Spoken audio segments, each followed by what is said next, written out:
I remember it was 3 years ago that I discovered that the Earth was not a spinning ball of water, but in fact it was a plane, as in a flat surface. I felt an excitement like a child on Christmas Day, and I created a series of videos claiming that I had 100% proof that the Earth was flat. I even offered $1,000 to anyone that could debunk me. Looking back now at my presentation done in Microsoft Word, and me trying to convince people was silly of me, but I had fun and I learned a lot. I learned that people don't care what the shape of the Earth is. They don't care that they're being lied to. This wasn't a response I expected. I didn't expect apathy, ridicule, and hate. After all, some people are gay, some people are straight, some people believe in intelligent design, others believe in evolution. But for some odd reason, everyone is supposed to believe that we're on a spinning globe. And speaking about a flat Earth always seems to strike a nerve in many people. The four most popular responses people gave me was, "You're an idiot, go back to school," "How does it affect my life?" "Why would they lie?" and "What do they have to gain?" Never mind the proof that I was giving them that the Earth was flat. That wasn't important. They wanted to know why. As if governments of the world don't lie to the people all the time for oil, money, control, and greed. So recently, the internet has been buzzing about the flat Earth theory. Celebrities like B.O.B. and Tila Tequila have been spreading the news that the Earth is flat, while YouTubers like Vegan Gains, Pharaoh Law, and Vsauce have all made pathetic attempts on trying to mock and disprove the flat Earth theory. Even politicians and the United States President is talking about the flat Earth theory. Let's quickly listen to what they have to say. My friends, these people are so out of touch with science that they believe rising sea levels don't matter because in their view the extra water is just going to spill out over the sides of a flat Earth. They're wrong, obviously. And we need to make clear that those members of the Flat Earth Society are on the wrong side of history. We are going to make Paris the demarcation point where we begin to get the job done to save the planet, period. They must have been founding members of the Flat Earth Society. They would not have believed that the world was round.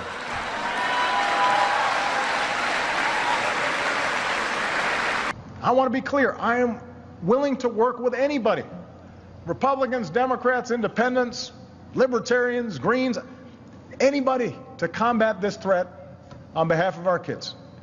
I'm open to all sorts of new ideas, maybe better ideas, to make sure that we deal with climate change in a way that promotes jobs and growth. Nobody has a monopoly on what is a very hard problem, but I don't have much patience for anyone who denies that this challenge is real. We don't have time for a meeting of the Flat Earth Society. You see, when public figures begin mocking certain ideas, that's when you have to begin looking into that idea, because most likely there is some truth in it. So with this hype about the flat Earth, my subscribers urged me to get back into the flat Earth arena. They even sponsored this video. This time I'm going to do things a little bit different. Let's start off by answering 3 of these questions. How does it affect your life? What do they have to gain? And why would they lie? Well, as far as how does it affect your life, this will only affect your life if you are an explorer and an open-minded truth seeker. This information will be of no use to you if you are a homebody and a closed-minded, willfully ignorant person. The Flat Earth movement is basically saying that there is more unexplored land beyond the South Pole, and the governments are prohibiting people from exploring past this restricted area. How do I know there is more land? Because in 1928, Admiral Byrd and the US Navy did an expedition and discovered that land extended at least 5,000 miles beyond the original southern end. And after follow-up expeditions, they discovered that this land continued and had no endpoint in sight. Most likely they didn't have enough resources or fuel to continue flying thousands of miles past the South Pole just to see if there is an endpoint. Be that as it may, overall, this was a frightening discovery that needed to be hidden. They couldn't have the masses learning about land beyond the ends of the earth. What happened next was 53 nations came together and signed the Antarctic Treaty, which stated no one can explore the South Pole without permission. and the region will be a scientific preserve used only for scientific and peaceful purposes. Which now brings me to, why would they lie? They are lying because they have something to hide. Some people say they're hiding the creator. I think possibly people exploring beyond the South Pole will discover the ends of the earth, kind of like the movie The 13th Floor, The Truman Show, or Dark City. Possibly they're advanced civilizations beyond the South Pole, perhaps even ancient civilizations that we think went extinct, simply migrated to these lands beyond the Antarctic. So now that leaves us the last question. What do they have to gain? And the simple answer is the complete control over the minds of the people and where they can travel. You can't just jump up and say, I'm going to the South Pole to this unexplored land that Admiral Byrd was talking about in 1928. You need permission to explore. Trespassing will get you arrested or killed. The governments of the world have decided no more exploring, stay within your jurisdiction, ask no questions, and be a good little boy and girl. The earth is a ball, just like we taught you in school and on the TV. Anyone that tells you that the earth is flat is retarded. You know, Richard Nixon once said, the American people don't believe anything until they see it on the television.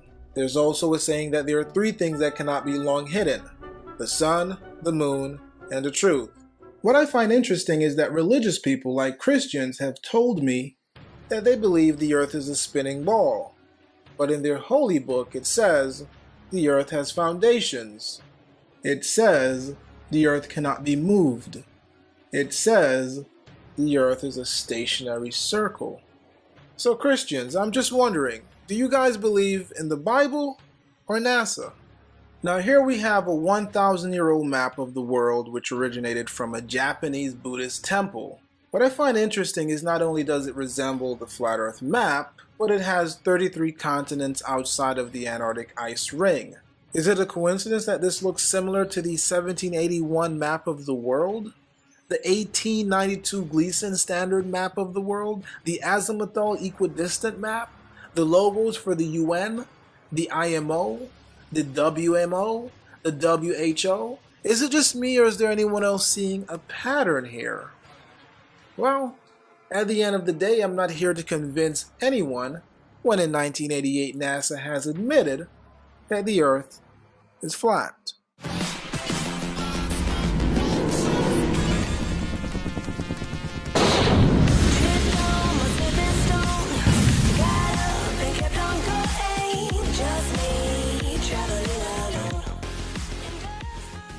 So now let's talk about why they said the Earth is flat. There's a couple bullet points I want to discuss. The first being NASA has proof, illusions and fantasies, impossible on a globe, the Bible says, and lastly, my final thoughts. I think the best place to start when talking about the flat Earth is NASA. We need to put NASA's credibility under the microscope. We need to first analyze and destroy NASA as an authority figure and as a reputable source of information or rebuttals.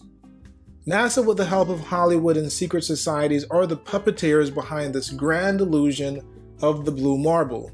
NASA has become the frontman and the serpent of deception for the masses. I think of 5 acronyms when I hear of NASA: never a satellite around, never admit strange anomalies, nincompoops always selling alibis, not always scientifically accurate, and never a straight answer. What if I told you that NASA has slipped up and admitted to not only the Earth being flat, but that they've never been to the moon? Let's first look at this clip of NASA admitting they have never been to the moon. Spacecraft that's going to take humans to explore the solar system. It's the next big step for NASA. Called the Orion Multipurpose Crew Vehicle, or MPCV, this next-generation spacecraft will enable America to explore beyond low Earth orbit. This next-generation spacecraft will enable America to explore beyond low Earth orbit.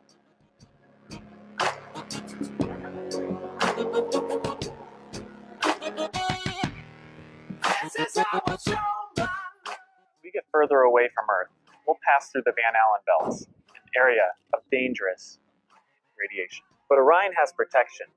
Shielding will be put to the test as the vehicle cuts through the waves of radiation.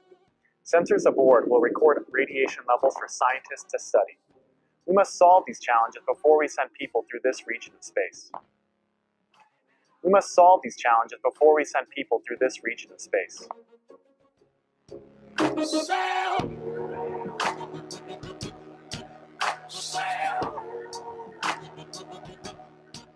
Plan that NASA has is to build a rocket called SLS, which is a heavy lift rocket. It's something that is much bigger than what we have today, and it will be able to launch the Orion capsule with humans on board, as well as landers or other components to destinations beyond Earth orbit. Right now, we only can fly in Earth orbit. That's the farthest that we can go. And this new system that we're building is going to allow us to go beyond and hopefully take humans into the solar system to explore. So the moon, Mars, asteroids, there's a lot of destinations that we could go to, and we're building these building block components in order to allow us to do that eventually. And hopefully take humans into the solar system to explore. So the moon, Mars, asteroids, there's a lot of destinations that we could go to. And unlike the previous program, we are setting a course with specific and achievable milestones. Early in the next decade, a set of crewed flights will test and prove the systems required for exploration beyond low Earth orbit. Early in the next decade, a set of crewed flights will test and prove the systems required for exploration beyond low Earth orbit. Well, surprise, surprise, no moon landings. Now let's segue and read NASA admitting that the Earth is flat. In a 1988 publication called Derivation and Definition of a Linear Aircraft Model, on page 7, they state, this report documents the derivation and definition of a linear aircraft model for a rigid aircraft of constant mass flying over a flat, non-rotating Earth. They continue by stating, this report details the development of the linear model of a rigid aircraft of constant mass flying over a flat, non-rotating Earth. You know, I know this hurts for some people to hear their Lord and Savior NASA admitting defeat, to admit the Earth is flat. And I encourage people to verify this documentation, but something tells me that I'm still going to see NASA advocates in the comment section saying, I misinterpreted what they said, or I photoshopped the document. But no worries, because a link to the PDF will be in the description box below for you to see for yourself. Now, for those people that believe that NASA is comprised of the smartest people on the planet and think that people that say the Earth is flat and not rotating are stupid, well, what do you have to say now? Admittingly, this may be an emotional time for some people discovering this information. Some of you may be crying, confused, apathetic, or angry in an attempt to troll this video. But I highly discourage leaving silly, ignorant comments below, as none will be left uncontested. And I hope you do watch this video to the end, because this is just the tip of the iceberg.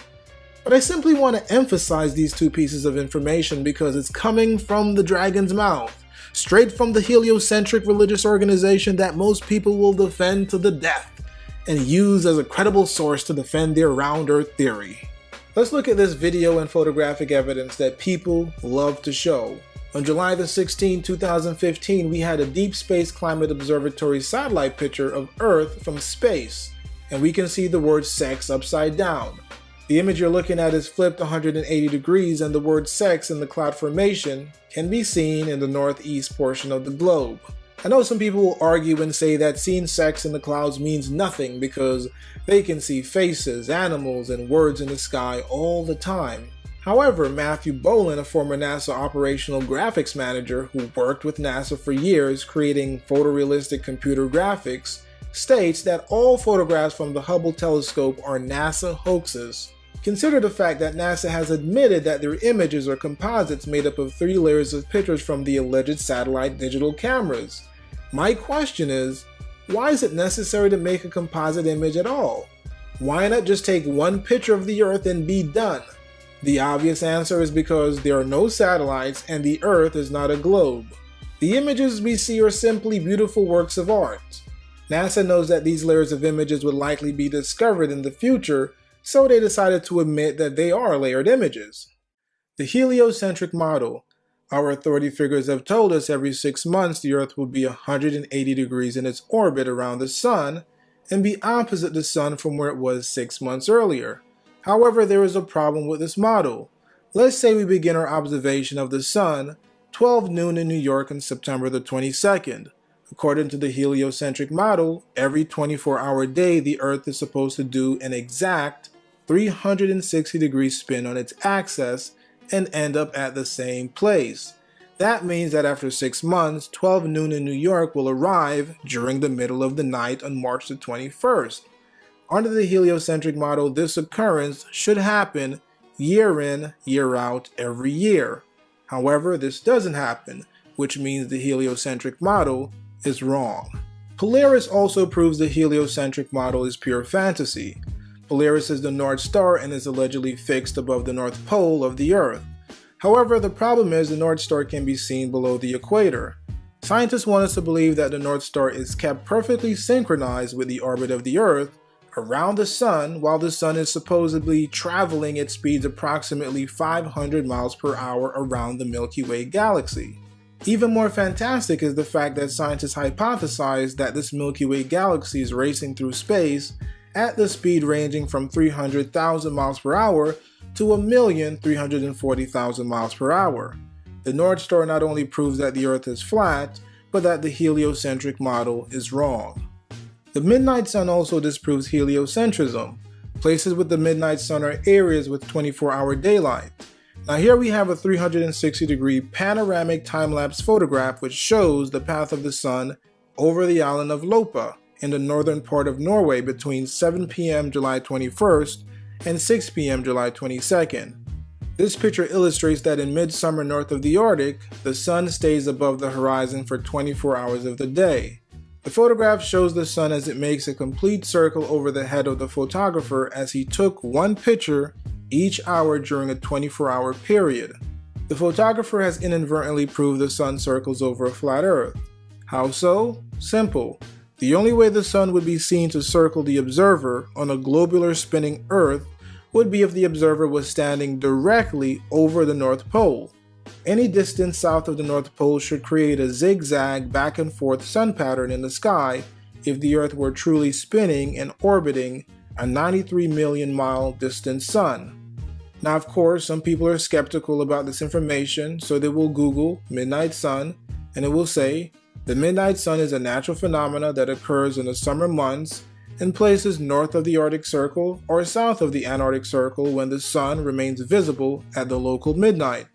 And then y'all will come back and try to argue that people can see the sun in the Arctic and Antarctic region because the Earth is on a tilt.